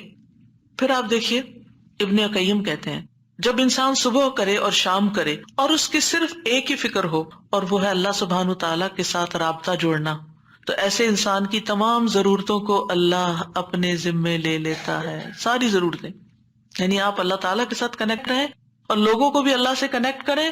آپ کے کام اللہ کے ذمہ، اور اللہ تعالیٰ اس سے ہر پریشان کرنے والے کام کا ضامن ہو جاتا ہے. سبحان اللہ، کتنی بڑی بات ہے. اور اس کے دل کو اپنی محبت کے لیے، اس کے زبان کو اپنے ذکر کے لیے، اور اس کے اعضاء کو اپنی اطاعت کے لیے فارغ کر دیتا ہے. لیکن اگر وہ صبح شام اس حال میں کرے کہ دنیا ہی اس کی پریشانی ہو، کہ دنیا ہی اس کی پریشانی، دنیا کی کوئی چیز اس کی پریشانی بنی ہوئی ہے، کوئی انسان ہے، کوئی کام ہے، کوئی چیز ہے، تو اللہ اس پر دنیا کے غم، پریشانیاں اور تکلیفیں لاد دیتا ہے. ایک پریشانی ہے نا، ایک اور آ جائے گی، ایک اور آ جائے گی، اور آ جائے گی، کٹھی ہو جائیں گی. اس کو اس کے نفس کے حوالے کر دیتا ہے. تو اللہ اس کے دل کو اپنی محبت سے ہٹا کر مخلوق کی محبت میں مشغول کر دیتا ہے. یہ بھی ایک سزا ہوتی ہے کہ انسان انسانوں کی محبت کا قیدی ہو جاتا ہے. ان کی خوشی سے انسان خوش، ان کے غم سے انسان غمگین. اس کی اپنی کوئی زندگی نہیں، اس کے اپنے پاس خوش ہونے کے لیے کوئی چیز ہی نہیں، اور اس کی زبان کو اپنے ذکر سے ہٹا کر لوگوں کے ذکر کے ساتھ مشغول کر دیتا ہے. پھر وہ لوگوں کی باتیں کرتا رہتا ہے. وہی کتنی بیزاری ہوتی ہے نا جب لوگ لوگوں کی کوئی خراب باتیں آپ سے کریں، کسی کے عیب کھول لیں آپ کے سامنے، کسی کی غیبت کریں، کسی کے الزام تراشی کریں، یا اپنی لڑائی جھگڑوں کو اس طرح ذکر کریں. یہ کوئی خوشگوار گفتگو تو نہیں ہوتی. تو یہ بھی سزا کی ایک قسم ہوتی کہ ہر وقت انسان اس قسم کی باتیں کرتا رہے اور اس کے اعضاء کو اپنی اطاعت سے ہٹا کر لوگوں کے کاموں میں مشغول کر دیتا ہے. انبیاء کا خاص وصف یہ تھا کہ وہ آخرت کو ہر وقت یاد رکھتے تھے اور ہر معاملے کو اسی کو پیش نظر رکھ کے نبھاتے تھے. ان کے بارے میں آتا ہے انا اخلصناہم بخالصۃ ذکر الدار، بے شک ہم نے انہیں ایک خاص صفت کے ساتھ چن لیا جو اصل گھر کی یاد ہے. یعنی وہ آخرت کو یاد کرتے رہتے ہیں، ان کا غم آخرت کے بارے میں ہے. سورۃ الانبیاء میں ہی آتا ہے انہم کانوا یسارعون فی الخیرات ویدعوننا رغبا ورہبا وکانوا لنا خاشعین. یقیناً وہ نیکیوں میں جلدی کرتے تھے اور ہمیں رغبت اور خوف سے پکارتے تھے اور ہمارے لیے عاجزی کرتے تھے۔ سفیان ثوری کہتے ہیں وَكَانُوا لَنَا خَاشِعِينَ کے بارے میں کہ غم ان کے دلوں میں پھیل کر ان کو پگھلانے والا ہوتا ہے، یعنی اللہ کے حضور جھکانے کے لیے۔ آخرت کا غم انہیں اللہ کی طرف مائل کرتا ہے، کیونکہ مالک یوم الدین بھی تو وہی ہے نا، فیصلہ بھی قیامت کے دن اسی کے ہاتھ میں ہے، لہٰذا فکر اس بات کی ہونی چاہیے کہ وہ ہمارے حق میں کیسے فیصلہ کرے گا۔ اللہ کرے کہ رحمت والا معاملہ فرمائے۔ صحابہ بھی آخرت کا غم ہی لگائے رکھتے تھے۔ عبد الرحمن بن عوف کے پاس کھانا لایا گیا، وہ روزے سے تھے۔ انہوں نے کہا مصعب بن عمیر شہید کیے گئے، وہ مجھ سے بہتر تھے، انہیں جس چادر کا کفن دیا گیا اس سے ان کا سر چھپاتے تو پاؤں نکل آتے، پاؤں چھپاتے تو سر کھل جاتا، پھر ہمارے لیے دنیا کشادہ کر دی گئی، ہمیں تو یہ ڈر ہے کہ کہیں ہماری نیکیوں کا بدلہ ہمیں اس دنیا میں ہی نہ مل جائے، اور پھر آپ رو پڑے، کھانا بھی چھوڑ دیا۔ حسن بصری کا حال یہ تھا کہ جب بھی ان سے ملاقات ہوتی ایسا لگتا کہ ابھی کوئی مصیبت آئی، یعنی آخرت کی فکر اتنی کرتے تھے۔ نظر کہتے ہیں میں عمر بن عبدالعزیز کے پاس گیا تو وہ رونے کے قریب تھے، ہمیشہ آہیں بھرتے رہتے تھے، گویا ساری مخلوق کا غم انہی کو ہے، حالانکہ ان کو آخرت کی فکر ہوتی تھی۔ سفیان ثوری کہتے ہیں لوگوں کا غم ختم ہو چکا ہے، آپ نمازیوں میں ایک شخص کو دیکھیں گے اس پر کوئی نہ غم ہے نہ خوف ہے۔ وہ کہتے ہیں پہلے ایک آدمی نماز پڑھتا تھا، پھر آپ اس کو دیکھتے کہ بیٹھا ہوا ہے اور اس کی نماز اس کو غم میں بھڑکا دیتی، یعنی اس کو رونا آتا نماز میں آخرت کی یاد کی وجہ سے۔ آج اگر ہمیں نماز میں رونا آتا بھی ہے تو کس وجہ سے آتا ہے؟ ہم سب اپنا جائزہ لیں، ہر کوئی اپنا اپنا۔ پچھلے ایک مہینے کے اندر سوچئے میں کتنی بار روئی ہوں اور کیوں روئی ہوں، دنیا کے غم میں روئی ہوں یا آخرت کے غم میں روئی ہوں۔ ہم کیوں روتے ہیں؟ اس نے مجھے ہرٹ کر دیا، یہ مسئلہ آ گیا، فلاں آ گیا۔ یہ چھوٹے مسئلے ہیں، یہ وقت کے ساتھ ختم ہو جائیں گے، جو آگے آپ بڑھیں گے یہ مسئلے پیچھے رہتے جائیں گے، لیکن آگے جو آ رہا ہے نا، کل جس کو دیکھنا ہے وہ ہے مشکل وقت، اس کا غم لگا لیں، پیچھے نہ دیکھیں آگے دیکھیں۔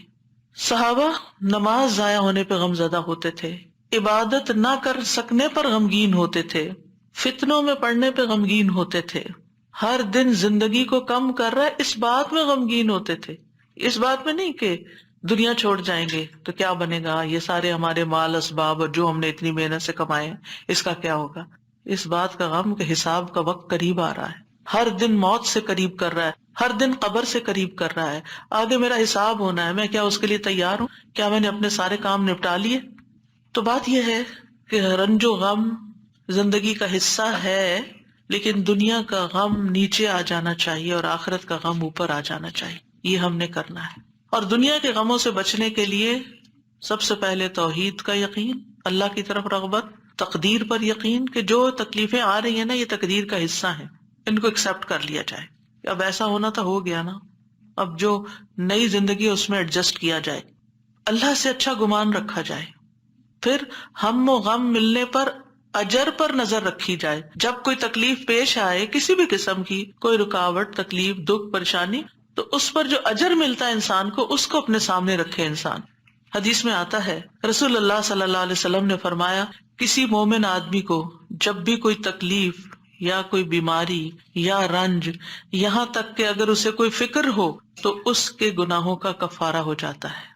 ایک اور روایت میں آتا ہے یہاں تک کہ جو چوٹ اسے لگتی ہے یا کوئی کانٹا چبھتا ہے وہ بھی اس کے گناہوں کا کفارہ ہوتا ہے۔ اور ویسے بھی وہ حدیث تو بارہا آپ نے سنی کہ انسان کا درجہ اللہ کے ہاں بلند لکھا ہوتا ہے اس کی قسمت میں، لیکن اس کے عمل تھوڑے ہوتے ہیں، تو اللہ تعالیٰ اس کو کسی مشکل میں ڈالتا ہے تاکہ صبر کر کے بلند درجے تک پہنچ جائے۔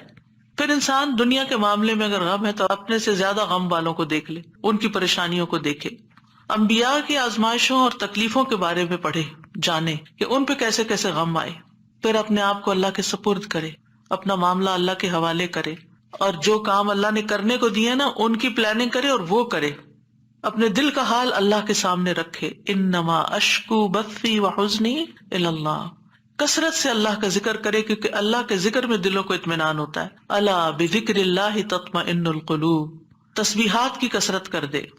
نبی صلی اللہ علیہ وسلم نے فرمایا جو اپنے مال کو خرچ کرنے سے بچائے، دشمن سے مقابلہ کرنے سے ڈرے، رات سے خوف کھائے کہ وہ اس کو پریشان کرتی ہے، تو وہ اس قول کی کثرت کر دے سبحان اللہ والحمد للہ ولا الہ الا اللہ واللہ اکبر، اور اگر ولا حول ولا قوت الا باللہ بھی پڑھ لے تو اس کا اپنا فائدہ ہے الگ سے۔ پھر یہ کہ اپنے فرائض اور اپنی ذمہ داریوں کو پورا کرے انسان، بہت دفعہ انسان کی بیکاری اس کو غمگین کرتی ہے، کرنے کا کوئی کام نہیں ہے، فارغ ہے، کوئی مقصد نہیں زندگی میں، کوئی منزل نہیں، کچھ اچیو کرنے کو نہیں، دن آتا ہے چلا جاتا ہے. تو یہ چیزیں بھی انسان کو پریشان رکھتی ہیں. جب آپ کی گول سیٹنگ ہوگی ہر روز کی، صبح سویرے اٹھتے ہی اور ارلی مارننگ کام شروع کر دیں گے تو پریشانیاں بھاگ جائیں گی، ان کو آپ کے پاس آنے کا وقت نہیں ملے گا کیونکہ آپ مصروف ہیں، آپ ان کو ٹائم نہیں دیں گے کیونکہ آپ کے پاس اور کام ہے. لیکن جب آپ فارغ ہوتے ہیں تو وہ آ جاتی ہیں آپ کا دل اڑانے. پھر نماز سے مدد حاصل کرنا، وَاسْتَعِينُوا بِالصَّبْرِ وَالصَّلَاةِ.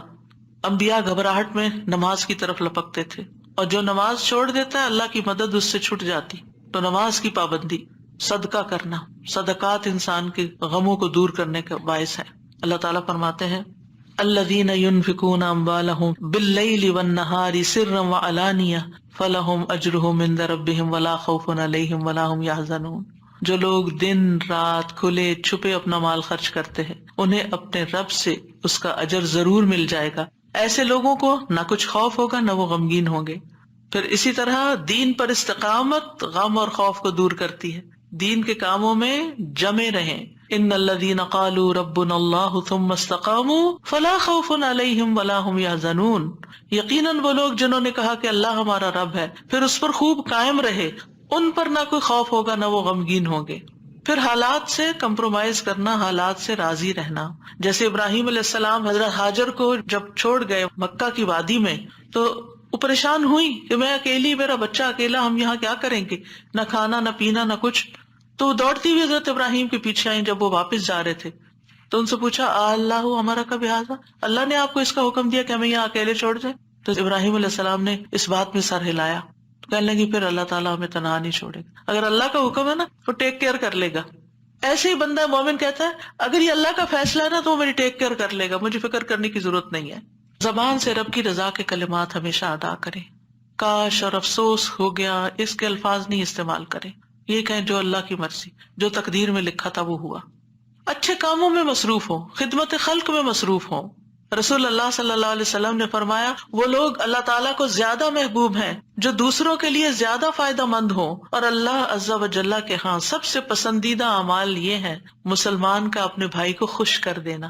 آپ خود غمگین بھی ہیں، دکھی بھی ہیں، دوسروں کو خوش کرنا شروع کر دیں، آپ بھی خوش ہو جائیں گے. کیونکہ خوشی کنٹیجیس ہوتی ہے، خوشی پھیلانے سے پھیلتی ہے. اس سے کوئی تکلیف دور کر دینا، یعنی اوروں کی تکلیف دور کرے اللہ آپ کی دور کر دے گا. اس کا قرضہ چکانا، اسے کھانا کھلانا، اور مجھے کسی بھائی کی ضرورت پوری کرنے کے لیے اس کے ساتھ چلنا اس مسجد نبوی میں 1 مہینہ اعتکاف کرنے سے زیادہ محبوب ہے. اور جس نے اپنے غصے کو روک لیا اللہ اس کی خامیوں پر پردہ ڈال دے گا، اور جو اپنے غصے کو نافذ کرنے کی سخت کے باوجود پی گیا اللہ اس کے دل کو قیامت کے دن امیدوں سے بھر دے گا. اور جو اپنے بھائی کے ساتھ اس کی ضرورت پوری کرنے کے لیے چلا اللہ تعالیٰ اس کو اس دن ثابت قدم رکھے گا جس دن قدم ڈگمگا جائیں گے. اور بد اخلاقی اعمال کو یوں تباہ کرتی ہے جیسے سرکہ شہد میں بگاڑ پیدا کر دیتا ہے. یعنی شہد میں اگر سرکہ ڈال دیں تو سرکے کا ٹیسٹ غالب آ جائے گا، شہد کا پیچھے چلا جائے گا. پھر اسی طرح اپنی فوڈ پر بھی نظر رکھیں. کھانا پینا بھی انسان کے اندر جو کیمیکل امبیلنسز ہوتے ہیں، ہارمونل چینجز اثر انداز ہوتا ہے. لہٰذا غم کے موقع پر تلبینہ کھلانا جو ہے غمگین شخص کو وہ فائدہ دیتا ہے. یہ حضرت عائشہ سے روایت ہے کہ جب کوئی ان کے رشتہ داروں میں سے فوت ہو جاتا تو عورتیں جمع ہو جاتی. جب وہ منتشر ہوتی صرف رشتہ دار اور خاص لوگ رہ جاتے تو حضرت عائشہ ان کو ہنڈیا میں تلبینہ پکانے کا حکم دیتی. تلبینہ پکایا جاتا، سرید بنایا جاتا، اس پہ تلبینہ ڈالا جاتا. پھر حضرت عائشہ فرماتی اسے کھاؤ کیونکہ میں نے رسول اللہ صلی اللہ علیہ وسلم سے سنا ہے آپ فرماتے تھے تلبینہ مریض کے دل کو تسکین دیتا ہے اور غم بھی کچھ دور کر دیتا ہے. تو رائٹ فوڈ جو ہے وہ آپ کے اندر ایک طاقت لاتی ہے. لیکن عموماً کیا ہوتا ہے جب کوئی غمگین ہوتا ہے کھانا بھی نہیں چھوڑ دیتا. تو اس میں صحیح خوراک کسی کو دینا. اور آپ دیکھیں کہ سرید جو ہے وہ یعنی گوشت کے شوربے میں روٹی توڑ کے ڈالنا اور پھر اس کے اوپر تلبینہ، اتنی زبردست ڈش بنا کے کھانا اور کھلانا جو ہے یہ غموں اور دکھوں تکلیفوں کو، اس سے یہ پتہ چلتا ہے اگر کوئی اداس ہے پریشان ہے تو اس کو چلے تمہیں اچھا سا کھانا کھلاتے ہیں. تو یہ بھی ایک ریمیڈی ہے. اس کا ماحول چینج کرے، اس کو کہیں لے جائیں. لیکن یہ کبھی کبھی تو ہو سکتا ہے اور کسی وجہ سے ہو سکتا ہے. حضرت عائشہ تو جب کسی کا کوئی فوت ہو جاتا تھا اس کا نسخہ بتا رہی ہیں. لیکن اگر کسی نے روز کی عادت ہی بنا لی ہو، صبح سویرے اٹھے موڈ آف کر لیا، تو اب یہ تو نہیں ہو سکتا نا کہ ہر روز کوئی آپ کو تلبینہ پکا کے کھلائے. اور پھر آخری بات یہ کہ دعاؤں کی کثرت. آیت کریمہ کے علاوہ اللہ اللہ ربی لا اشرک بہ شیئا، نبی صلی اللہ علیہ وسلم اپنے گھر والوں کو جمع کر کے یہ دعا سکھاتے تھے اور فرماتے کہ جب تم میں سے کسی کو کوئی غم یا پریشانی پہنچے تو اسے چاہیے کہ وہ اللہ اللہ ربی لا اشرک بہ شیئا کہے۔ اللہ اللہ لفظ کی تکرار ہے، 2 دفعہ جب آپ اللہ اللہ کہتے ہیں آپ کا دل ہلکا ہوتا ہے۔ پھر رب کی صفت کا ذکر ہے، اس میں توحید کا اقرار ہے، اور خالص نیت سے یہ پڑھے تو غم اور تنگی دور ہوگی انشاءاللہ۔ پھر یا حی یا قیوم برحمتک استغیث، یہ پریشان کن معاملات میں مانگی جانے والی دعا ہے۔ اس میں اللہ تعالیٰ کا اسم اعظم ہے، اس میں اللہ تعالیٰ کی 2 صفات کے ساتھ 2 ناموں کے ساتھ وسیلہ پکڑا گیا ہے، الحی القیوم، اور بہترین وسیلہ جس کے ساتھ دعا کی جائے وہ اللہ کے نام ہے، اللہ تعالیٰ کی صفات ہے۔ پھر ایک اور دعا ہے اللہم رحمتک ارجو فلا تکلنی الی نفسی طرفۃ عین واصلح لی شأنی کلہ لا الہ الا انت، اے اللہ میں تیری رحمت کا امیدوار ہوں، تو مجھے آنکھ جھپکنے تک کے لیے میرے نفس کے حوالے نہ کرنا اور میرے سارے معاملات درست فرما دے، تیرے سوا کوئی معبود نہیں۔ یہ مصیبت زدہ کی دعا ہے۔ رسول اللہ صلی اللہ علیہ وسلم نے فرمایا دعوات المکروبی، پریشان حال کی دعا، اور اس میں خاص طور پر اللہ کی رحمت کا ذکر ہے کہ اللہ میں تیری رحمت کی امید کرتی ہوں اور میرا نفس تو بڑا کمزور ہے، مجھے اس کے حوالے نہ کرنا ورنہ میں تو پڑ جاؤں گی، اور ایک لمحے کے لیے بھی نہیں۔ اب دیکھیے بعض اوقات آپ نے ایکسپیرینس کیا ہوگا، یہ میں اپنے پرسنل ایکسپیرینس سے بات کر رہی ہوں، ایک لمحے کے لیے کوئی خیال آ جاتا ہے کسی بھی چیز کا، کوئی ایسی پریشان کن چیز، آپ کا سارا جو سکون ہے وہ برباد ہو کے رہ جاتا ہے۔ تو میں سب سوچتی ہوں کہ یہ شیطان تھا جس نے وار کیا ہے تاکہ اس بندے کا جو اطمینان قلب اور سکون اور خشوع اور سب برباد ہو، یعنی وہ ایسے تیر چلاتا ہے جیسے، فوراً یہ دعا پڑھے۔ پھر نبی صلی اللہ علیہ وسلم تکلیف آنے پر یہ دعا پڑھتے لا الہ الا اللہ العظیم الحلیم، لا الہ الا اللہ رب العرش العظیم، لا الہ الا اللہ رب السماوات ورب الارض ورب العرش الکریم۔ اس میں اللہ سبحانہ وتعالیٰ کے نام کے علاوہ العظیم اور الحلیم اور رب العرش العظیم اور رب العرش الکریم کی اور رب السماوات والارض کی بات کی گئی ہے، یعنی اللہ تعالیٰ کی صفات کو بیان کیا گیا ہے، اور پھر توحید کا اقرار ہے۔ توحید کا اقرار غموں کو دور کرنے کا باعث ہے کہ میرے لیے اللہ کافی ہے، حسبی اللہ ونعم الوکیل، اللہ کافی ہے میرے لیے۔ پھر اللہم انی اعوذ بک من الہم والحزن والعجز والکسل والبخل والجبن وضلع الدین وغلبۃ الرجال، اے اللہ میں تیری پناہ میں آتا ہوں دکھ، غم، عاجزی، سستی، بخل، بزدلی، قرضداری کے بوجھ اور لوگوں کے اپنے اوپر غلبے سے۔ نبی صلی اللہ علیہ وسلم سفر میں کثرت سے یہ دعا پڑھتے کیونکہ سفر میں یہ ساری چیزیں آ جاتی ہیں نا اکٹھی ہو کے۔ اور پھر آپ دیکھیں کہ غم ماضی کا ہوتا ہے، فکر مستقبل کی ہوتی ہے، اور پھر بے بسی اور کمزوری اور کچھ کرنے کو دل نہ چاہنا اور کسی کی مدد نہ کرنا اور ہر چیز سے ڈرنا، بزدلی دکھانا اور لوگوں کا چڑھائی کر دینا آپ پر، یہ ساری چیزیں وبال ہیں، ان سے بچنے کے لیے دعا کرنی چاہیے۔ اور پھر اگر مستقل طور پر دل پریشان رہتا ہے تو اللہم انی عبدک وابن عبدک وابن امتک ناصیتی بیدک ماض فی حکمک عدل فی قضاؤک اسألک بکل اسم هو لک سمیت بہ نفسک او انزلتہ فی کتابک او علمتہ احدا من خلقک او استأثرت بہ فی علم الغیب عندک ان تجعل القرآن ربیع قلبی ونور بصری وجلاء حزنی وذہاب ہمی وغمی۔ اس کے لیے وعدہ ہے کہ جو یہ پڑھے گا اللہ سبحانہ وتعالیٰ اس کے غم کو خوشی میں بدل دے گا۔ یہ دعا ایک چھوٹے کارڈ کی شکل میں چھپی ہوئی ہے، اگر آپ کو یاد نہیں تو کسی بھی جگہ پر یہ کارڈ لے جا کر چپکا دیں، اور جب دل پریشان ہو جا کے کھڑے ہو کے اس کو پڑھ لیں تاکہ آپ کو زبانی یاد ہو جائے۔ اسی طرح یہ چھوٹا کارڈ ہے جس میں یہ ساری دعائیں موجود ہیں، اپنے پرس کے اندر رکھیں، جب دل پریشان ہو تو ان کو آپ پڑھ سکتے ہیں، انگلش ٹرانسلیشن کے ساتھ بھی ہیں۔ پھر اسی طرح یہ لا تقنطوا من رحمت اللہ کا کارڈ ہے، لا الہ الا اللہ کا اور تسبیحات کی فضیلت کا عربی اور انگلش میں کارڈ ہے، یہ آپ کے پاس ہونے چاہیے تاکہ ایسی کیفیات میں فوراً آپ اللہ کی طرف رجوع کریں۔ دعائیں یاد نہیں رہتی تو دیکھ کے بھی پڑھ سکتے ہیں، اور اللہ سبحانہ تعالی ہم سب کے غم، دکھ، پریشانیوں کو دور فرمائے، اور درود شریف کی کثرت بھی غموں کو دور کرتی ہے۔ وآخر دعوانا ان الحمد للہ رب العالمین۔ سبحانک اللہم وبحمدک اشہد ان لا الہ الا انت استغفرک واتوب الیک۔ السلام علیکم ورحمۃ اللہ وبرکاتہ.